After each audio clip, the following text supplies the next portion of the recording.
8 horas, 1 minuto em Campos, de volta com Folha no Ar, primeira edição, nesta segunda-feira, hoje 7 de junho de 2021, recebendo o subsecretário de Comunicação do município de Campos, o Luiz Costa, jornalista também, né, companheiro nosso de jornadas esportivas aqui pela Continental e também pela Folha da Manhã, enfim.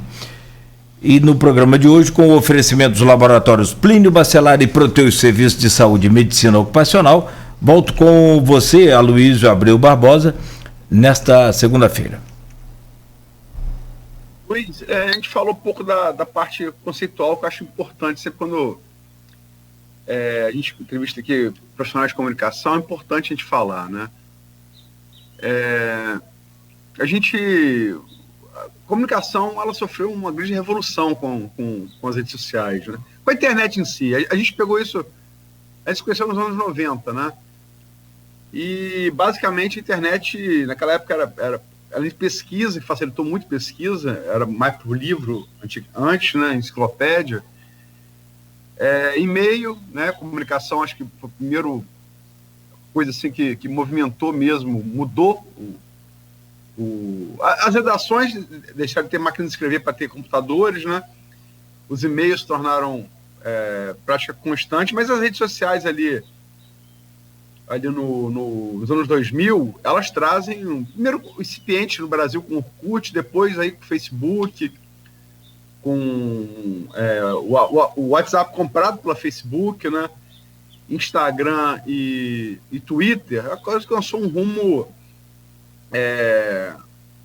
global. Você acha, se a gente falar aí, primeiro movimento você tem na história, porque você sempre teve um movimento na história, por algum motivo, migrações humanas, por exemplo, ou por fome, ou por peste, como a gente vive hoje, né, da Covid, mas por uma catástrofe natural, por guerra, né? Ou então movimentos políticos ou religiosos, mas ele sempre nasceu em um templo religioso, em um quartel militar, em um sindicato e um partido político. E pela primeira vez foi a revolta, Primavera Árabe, ali começa em 2010, mas o auge dela em 2011, você tem um movimento basicamente gerado por rede social, né? Que trouxe uma grande revolução que a gente está vivendo. Quando você vive a revolução, você tende a não ter um olhar mais global sobre ela, porque você faz parte dela. E o aspecto mais negativo, mais evidenciado, que a gente tocou, a pergunta do Raul Palácio, reitor da UF, tocou no bloco anterior, é a questão das fake news. Como é que você vê o papel da comunicação social nesse meio de mudanças tão radicais na comunicação? Eu acho que tem um papel preponderante. Eu acho que nunca o jornalista foi tão importante. Mas é uma competição desigual. Você não tem as mesmas armas, nem as mesmas facilidades. Quando eu digo facilidade, é porque não há compromisso nenhum com a verdade, com a apuração, com a checagem dos fatos. Então você está sempre em desvantagem. Eu tenho um amigo jornalista no Rio, parafraseando com essa questão do futebol, é o Botafogo de Chay, Rafael Navarro e Marco Antônio, pegando o Flamengo de Gerson, Arrascaeta, Everton Ribeiro, Gabigol. Não dá. Vai apanhar sempre. Eu acho que tem que haver uma... Por isso que eu falo da importância das parcerias, do diálogo com os diferentes segmentos da sociedade. Eu acho que essa questão da fake news, ela envolve não apenas o órgão público, ela envolve as universidades, a sociedade civil organizada, ela envolve os veículos da iniciativa privada. Todo mundo é impactado diretamente por esse tipo de procedimento, que gera desconfiança. Todo mundo é olhado com um certo receio. Será que isso é verdade? Hoje se tem um fato... não apenas no Brasil, mas em termos mundiais, que é curiosíssimo. Agências criadas para identificar se os fatos são verdadeiros ou se são falsos. Onde é que você imaginava, há 15, 20 anos, que você ia ter uma situação como essa? Você bem frisou, é um movimento recente e você está no olho do furacão, você não consegue sair para observar, para ver a dimensão. E o grande risco disso tudo, Aloysio, que não é uma ação inocente, vamos dizer assim, intempestiva de alguém que, por pressa, por tentativa de ganhar notoriedade, publicou um fato impensado sem apurar, sem checar direito. São movimentos orquestrados, organizados, pensados. Então, é difícil. Mas eu acho que o principal trunfo é trabalhar sempre com a verdade. E muitas vezes você tem dificuldade de lidar com uma informação quando ela é negativa. Você prefere deixá-la dentro na gaveta para que, se aquilo vier à baila, aí sim você... Eu acho que a sociedade, de uma forma geral, ela tem que encarar um fato negativo com a mesma disposição que ela encara o elogio, que ela encara o tapinha nas costas. Eu acho que o poder público, principalmente, ele tem que tomar a frente, ele tem que tomar a dianteira, ele tem que assumir, até porque, se você não relata, se você não aborda diretamente a questão, aquilo permite que você suscite uma série de versões e que depois fica muito mais difícil você apresentar o fato como ele realmente é. Até o seu poder de convencimento depois ele fica muito, muito limitado, né?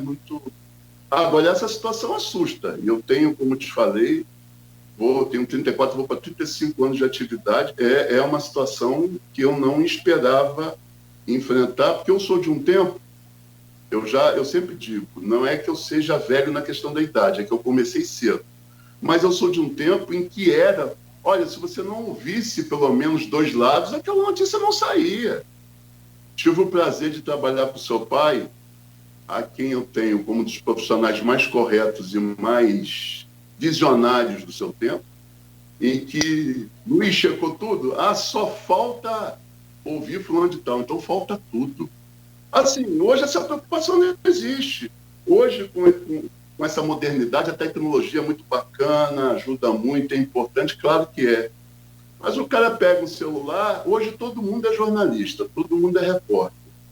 Como durante um tempo todo mundo foi técnico de futebol, todo mundo entendia sobre religião, todo mundo entendia sobre economia. Hoje todo mundo entende de jornalismo. E a gente enfrenta um momento... eu tenho amigos que fizeram comigo um curso, eu participei do primeiro curso no estado de São Paulo, que foi um curso que deu origem a grandes veículos do Brasil copiarem o modelo. Eu fiz o primeiro curso intensivo de jornalismo aplicado do estado de São Paulo, 1990. Então, eu tenho amigos daquele curso que estão em grandes redações e em assessorias de órgãos públicos no estado de São Paulo. E uma característica hoje, em São Paulo, é que estão buscando profissionais para assessoria de órgãos públicos especializados em gerenciamento de crise. A vivência dele em redação passou a ser secundária. O trato, o convívio, a lida com a questão da crise passou a ser essencial, passou a ser carro-chefe no currículo dos profissionais de comunicação hoje. Então, a situação ela precisa ser analisada com muita profundidade. Essa situação me preocupa enquanto profissional, enquanto hoje integrante de um staff do governo municipal, mas é de difícil solução, até, como você falou, pela rapidez, pela velocidade, pelo dinamismo hoje que as tecnologias oferecem para quem está nesse meio. Comentar a pergunta com outra. Eu falei Primavera Árabe, né, que foi uma coisa que... A Guerra Civil da Síria, por exemplo, foi gerada nela, né? Os reflexos a gente vê aqui em Campos, refugiados da Guerra Civil Síria, que se estende de lá até aqui, né, envolvendo aí diretamente grandes potências militares como Estados Unidos, como Rússia, né? Mas ela no campo político, ela também se afunilou muito no campo político. Você tem aí eleições como o Brexit, né, que definiu a saída da Grã-Bretanha da União Europeia, muita influência de fake news, de rede social. Você tem a eleição do Donald Trump, que acho que é um marco, em 2016, e a própria eleição de Jair Bolsonaro em 2018 para presidente, né? Trump nos Estados Unidos, presidente, e Bolsonaro aqui. Muitos analistas dizem que Bolsonaro não teria sido eleito em 2018 presidente se Trump não houvesse sido eleito antes de 2016. E você serve a um governo que tem um prefeito que já é fruto desse novo tempo, né? Que tem a comunicação dele direta muito ativa nas redes sociais. Então, tenta levar a sua análise para esse campo político, usando esses 4 exemplos que eu citei: Brexit, Trump, Bolsonaro e o próprio Vladimir. Veja bem, como você disse, cada um com a sua particularidade. Me permite, Luiz? Me permite só um segundo. Só complementar, para não ser injusto. A eleição de Rafael também, em 2016, é muito fruto das redes sociais. Né? Rafael Vladimir, né? Sim. Você tem assim, modelos em que você usa a rede social de uma forma intensa, mas mais moderada em relação ao conteúdo. Você tem posturas mais agressivas. Por exemplo, eu tenho uma irmã que mora há 26 anos na Holanda. Ela tem formação em letras, gosta muito de ler e escrever. Ela, segundo relatos da percepção de quem mora na Europa, acompanhe nesse sábado naquele bloco, a questão na Inglaterra foi uma questão decisiva, mas menos agressiva do que se observou, por exemplo, com Donald Trump nos Estados Unidos. Aqui no Brasil, você tem movimentos, como você citou, lá de 2016, você tem Bolsonaro em 2018, mas, assim, como eu falei, que não são ações apenas intuitivas, são ações planejadas, são ações de grupos montados. Hoje você tem empresas que trabalham apenas com esse foco, né? Você lida com isso, e veja bem, não é que eu ache, não considere relevante se focar apenas nisso. É cada vez mais importante você ter pessoas, equipes que trabalhem com esse pensamento, que estudem, que acompanhem a evolução, porque você tem uma novidade diária. Só o que era muito intuitivo há 10 anos atrás, hoje você conta com ferramentas tecnológicas, com robôs que auxiliam na questão do planejamento feito pelo homem e que transformam essas situações, muitas vezes, em situações incontroláveis. Eu digo isso porque o seu poder da informação baseado no fato, baseado no concreto, ele nunca vai ter a velocidade de algo que foi intencionalmente produzido. E quando se diz assim, surgiu um fato, é mentira, fake news, não, essa tarefa aí cabe à comunicação, vamos lá, vamos rebater isso. É claro que você precisa agir, mas você não terá essa velocidade. E até porque você, dentro da administração pública, você tem que seguir alguns preceitos que não podem fugir à ordem natural, à ordem legal das coisas. Eu não falo isso com um tom de ingenuidade, não. É porque é diferente. O trato da coisa pública ela tem que ser diferente. O jornalismo ele não precisa ser morno, ele tem que ser quente, ele tem que ser vibrante, ele tem que ter tesão. A informação tem que chegar realmente às pessoas, aos locais que tem que chegar, cada vez com mais abrangência. Hoje se fala basicamente na força da rede social. Mas você já pensou que há segmentos que não têm acesso a isso? É claro que é importante, mas que é preciso organizar essa ação envolvendo outros meios de se comunicar. E você falou aí da minha experiência, do meu envolvimento como rádio. Você não pode desprezar a força, a potência, o alcance de alguns veículos tradicionais. Porque quando você foca só em uma situação, você deixa, às vezes, de perceber, de aproveitar opções e caminhos que podem, no final, ser a resposta para essa dúvida que você tem hoje. Então, hoje está tudo focado nessa questão de rede social, basicamente Twitter, Instagram, mas eu acho que a gente deve olhar para um todo. É claro que o que está mais quente, o que está te incomodando mais nesse momento, vai ser o que você vai ter o foco. E como você falou aí, você tem políticos com características diferentes. Eu trabalhei, por exemplo, com Otávio Carneiro, que até pela sua formação, pelo seu estilo de vida, era uma pessoa avessa à questão da comunicação. Ele queria alcançar um maior número de pessoas, ele queria divulgar as ações que o município estava fazendo como um todo, mas ele não era o fio condutor desse processo. O Roosevelt em Barra Mansa, por exemplo, já tinha a característica de ser um cara que falava bem, que gostava de mídia, que tinha facilidade em lidar com essa área.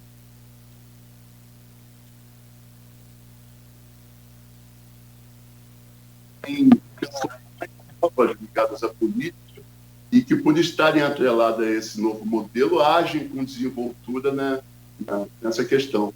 O Bolsonaro, com esse estilo de falastrão, de falar o que pensa, né? Esse personagem que está... Falar o que ele não pensa, né, Luiz? Ou que não pensa, mas veja bem, eu acho que eu particularmente, tá, com uma análise de quem acompanha, eu acho que a grande sacada e a grande vantagem de Bolsonaro é que ele consegue hoje, é claro que 90% das coisas ele realmente não pensa, mas ele consegue planejar, porque Bolsonaro não é um indivíduo solitário nesse processo. É muito bem assessorado, talvez seja o político mais bem assessorado nesse segmento hoje no país. E ele conseguiu, ele tem uma facilidade para desviar o foco, por quê? Porque é uma característica que ele tem que facilita. Quando você está falando de CPI da Covid, vem uma fala dele atacando os chineses. Ele consegue desviar o foco com ações pensadas que você fala assim, mais uma besteira dita pelo presidente. Não, isso está envolvido num planejamento. Tem alguém ajudando a criar essas situações. Eu acho que eles devem ter lá um leque. Qual é a besteira de hoje? Até porque fica fácil, né, com a característica da pessoa. Então, assim, eu acho que hoje cada vez fica mais difícil você encontrar ações que não sejam planejadas. Eu acho que até as aberrações são pensadas. Daí a dificuldade de se acompanhar esse processo todo. E essa característica que eu citei de Rafael e Vladimir, são dois políticos bastante...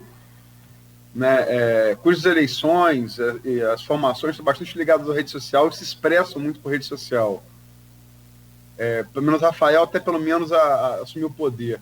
Você acha que é uma coisa geracional ou uma coisa individual? Eu acho que é uma coisa individual, eu acho que é muito de característica da pessoa.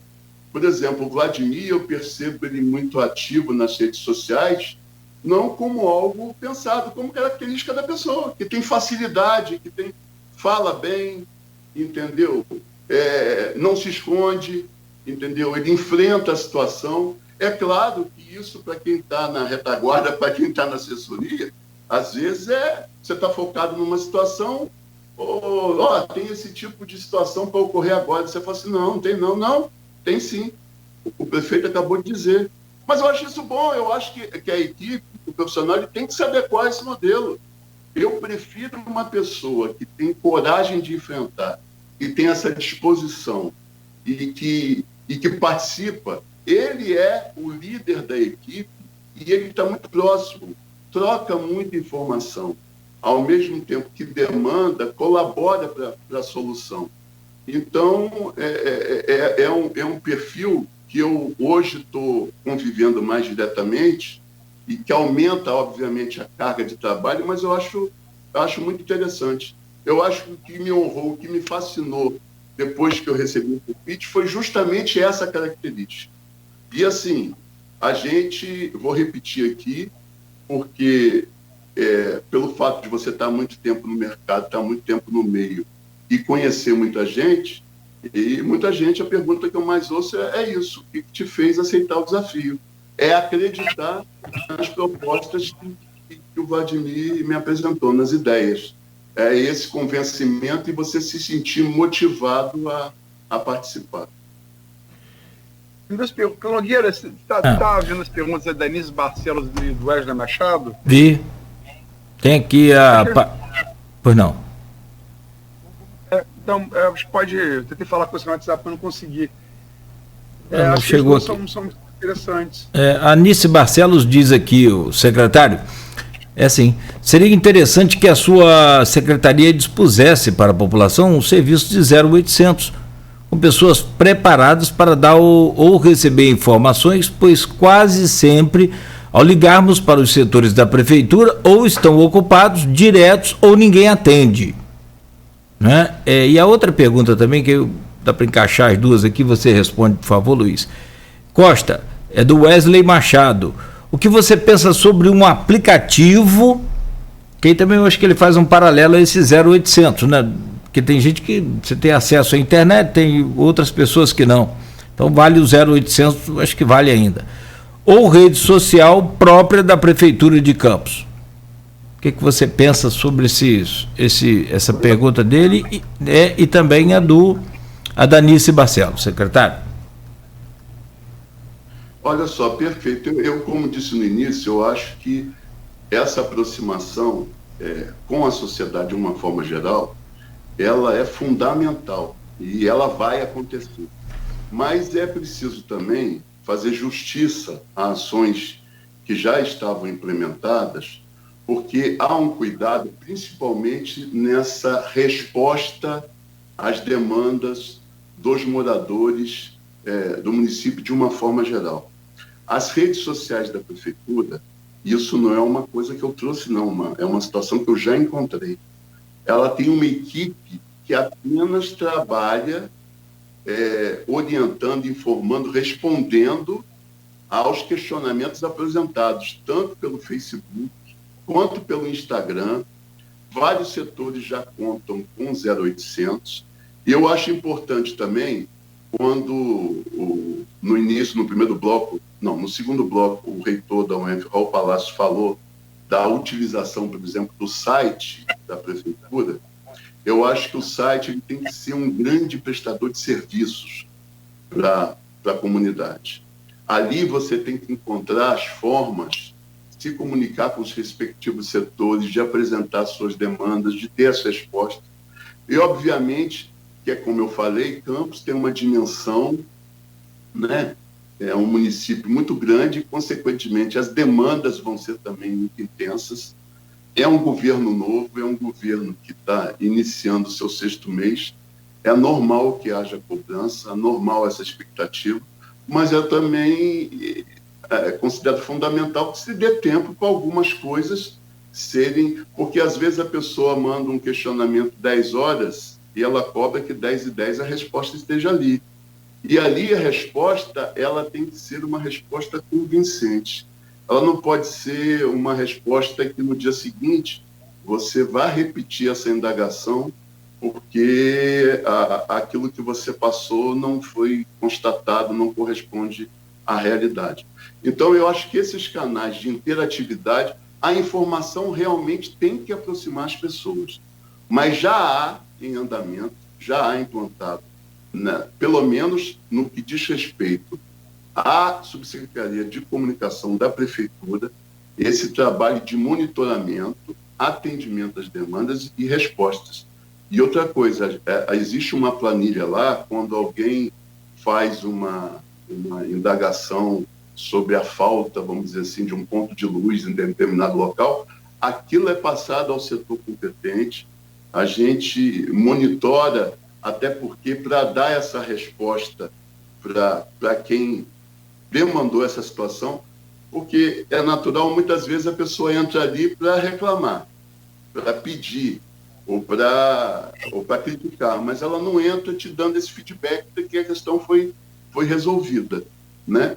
Então a gente tem procurado fazer esse trabalho, mas é uma ação que ela tem que ser contínua, permanente, tem que ser ampliada, mas tudo dentro de um contexto em que se leva em consideração a equipe que se tem, as outras demandas da estrutura do município como um todo, mas é uma questão pertinente, facilitar o acesso das pessoas com relação a alguma dúvida, a algumas demandas relativas aos diferentes setores, aos diferentes órgãos do município. Eu acho que é uma das tarefas da comunicação, sim. E o imediatismo hoje é muito maior do que antes, né? Coisa real, ou surreal, chega a ser surreal. Bom, são 8h27. Vamos ao rápido intervalo, a gente volta para fazer o último bloco desse programa de hoje. E eu estou acompanhando aqui, tentando acompanhar as eleições, a apuração das eleições no Peru.